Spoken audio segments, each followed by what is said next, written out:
Kamusta mga batang Pilipino? Sana ay mabuti ang inyong kalagayan. May tanong ako sa inyo. Nakakain na ba kayo ng mangga? Oo, maasim ito kapag kulay luntian. Pero kapag kulay dilaw na, ito ay sobrang tamis at napakasarap kainin. Pero alam ninyo ba na mayroong alamat tungkol sa mangga? Ano? Gusto nyo bang malaman ang kwento? Kung oo, tara! Simulan na natin ang kwento ng alamat ng mangga.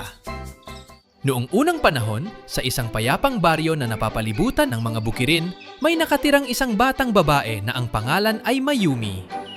Si Mayumi ay hindi kilala dahil sa ganda o talino, kundi dahil sa kanyang magaan na loob at matamis na puso.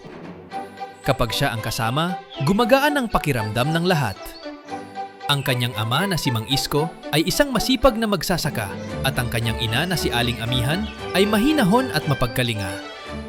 Mula sa kanila, natutunan ni Mayumi ang sipag, paggalang at pasasalamat. Tuwing umaga, bago pumasok sa paaralan, tumutulong muna si Mayumi sa bukid. Kahit napapagod, hindi siya nagrereklamo.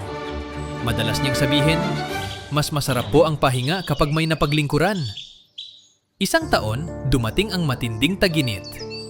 Natuyo ang lupa, nalanta ang mga halaman, at halos wala nang maani ang mga magsasaka. Maraming bata ang nagutom. Maraming matatanda ang nawalan ng pag-asa. Ngunit si Mayumi, kahit kaunti na lamang ang pagkain nila, patuloy pa rin siyang namimigay sa mas nangangailangan. Isang araw, ibinigay niya ang huli niyang baon sa isang batang mas gutom kaysa sa kanya. Sabi ng kanyang ina, "Anak, kaunti na lang ang natitira sa atin." Ngumiti si Mayumi at sumagot, "Nanay, basta't may kabutihan, hindi po tayo mauubusan." Dahil sa sobrang pagod at init, nagkasakit si Mayumi. Bago siya pumikit, marahan niyang sinabi, "Kung may maiiwan man ako, sana'y maging paalala ito na ang kabutihan ay laging may bunga."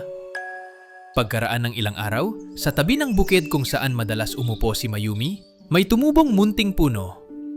Inalagaan ito ni Mang Isko at Aling Amihan. Habang lumilipas ang panahon, ang puno ay lumaki at namunga. Ang mga bunga ay mabilog, patulis na dulo, dilaw at napakabango. Nang tikman ng mga tao, sila'y napangiti. "Napakatamis!" sabi ng mga bata. "Parang puso ni Mayumi," wika ng matatanda. Tinawag nila ang punong yon na mangga, bilang alaala sa batang may matamis na puso at mapagbigay na kalooban. Mula noon, ang mangga ay naging paalala sa lahat na ang kabutihan, sipag at pagmamahal sa kapwa ay laging nagbubunga ng tamis sa buhay. Sana ay natuwa kayo sa ating kwento ngayong araw. Naway natutunan ninyo na ang pagiging mabuti, mapagbigay at marunong magpasalamat ay kayamanang hindi kailanman nawawala. Maraming salamat sa panonood at pakikinig.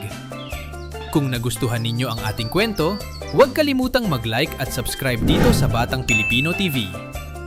I-share nyo na rin ito sa inyong mga kaibigan o kamag-anak upang sila rin ay matuto ng magandang asal. Hanggang sa muli mga bata, paalam!